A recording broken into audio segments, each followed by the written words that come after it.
Hola mi gente, sejam todos muito bem-vindos a mais um conteúdo aqui no Vamos a Estudiar Espanhol. Você sabia que existe um erro que praticamente todo estudante da língua espanhola que está começando, provavelmente, inclusive você já cometeu, falando dos verbos ser e estar da língua espanhola. Enquanto em português, às vezes a gente troca um pelo outro sem problema algum. Por exemplo, se eu digo ela é chata, ou então ela está chata. Em espanhol, essa troca, ela muda o significado da frase completamente. Fica comigo, pois eu vou te dar algumas regras principais de cada verbo, com exemplos, explicando cada um deles, para você entender o porquê e não somente decorar. Vamos começar pelo verbo ser da língua espanhola, que é um dos verbos que você provavelmente vai conhecer logo que está começando a estudar o espanhol, pois é um verbo que trata de características permanentes, que define a essência de alguém ou de algo. Então pensa assim, o ser é tudo aquilo que não muda de um dia para o outro. É algo permanente, como identidade e profissão.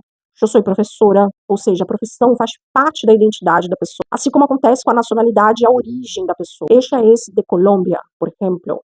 E isso é algo que não muda. Então, usamos o verbo ser. Um outro uso do verbo ser também é para falar de características físicas e de personalidade. Ou seja, eu digo, mi hermano es alto y es muy simpático. Ou seja, a altura e a personalidade são traços que descrevem quem é a pessoa e não o estado temporário que essa pessoa se encontra. Também utilizamos para falar de horas, datas e materiais. Por exemplo, são as 3 da tarde, a mesa é de madeira. Ou seja, a hora é um fato objetivo. E o material de que é feita essa mesa é algo também que não vai modificar porque a mesa já está pronta. Como usamos o verbo estar da língua espanhola?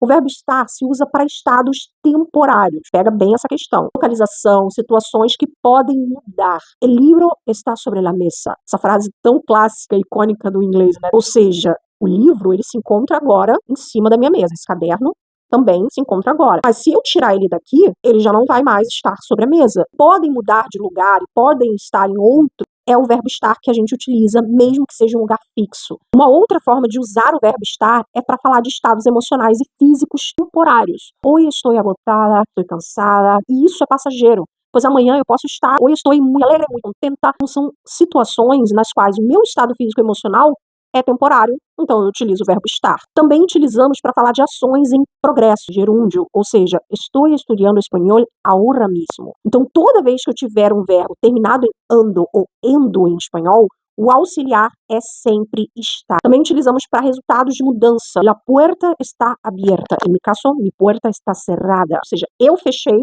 ou no caso de aberta, alguém abriu. Então a porta ela se encontra em um estado e por isso a gente utiliza o verbo estar. Além disso, um caso que confunde muitos estudantes é justamente os adjetivos que mudam de sentido, pois existem adjetivos que, dependendo se você usar ser ou estar, muda completamente o significado da frase. Por exemplo, se eu digo a ustedes, ella es aburrida, ela é chata. Agora, se eu digo, ella está aburrida, ou seja, um estado temporário naquele momento. A mesma coisa acontece se eu digo, el professor es malo, ou seja, o professor é ruim, não sabe ensinar. Se eu digo, professor está malo, ou seja, o professor está doente. Em alguns países, estar malo significa estar doente. A mesma coisa se eu disser para você, la fruta es verde, ou seja, a fruta é verde. Agora, se eu mudo para o estar e digo, a fruta está verde, ou seja, ainda não amadureceu. Então, perceba que a escolha entre ser e estar muda o sentido da frase inteiramente. Por isso é tão importante a gente entender e conhecer os verbos e não somente decorá-los, colocá-los ali numa listinha. É importante a gente fazer?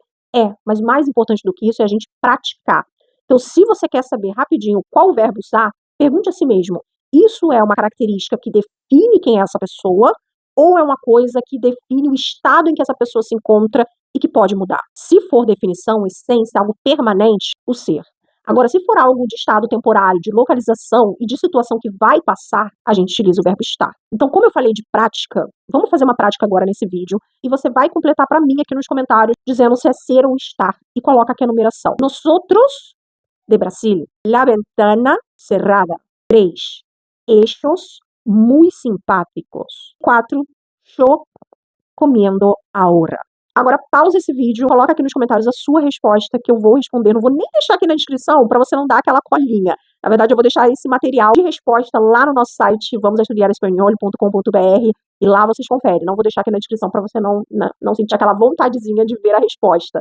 Mas eu quero ver a tua resposta aqui nos comentários. Então você viu como não é tão complicado quando a gente entende a lógica por trás do uso do ser, que é para características permanentes, e o do estar, que é para estados que podem mudar. Se esse vídeo te ajudou, se você conseguiu compreender melhor, deixe seu gostei, se inscreva aqui no Vamos Estudar, ative o sininho de notificação para não perder nossos próximos conteúdos. E eu espero te ver por aqui e continuar te ajudando a você estudar espanhol de forma simples e descomplicada, diretamente da sua casa. Também deixa aqui nos comentários qual outra dúvida de gramática da língua espanhola você tem, que eu posso fazer um vídeo.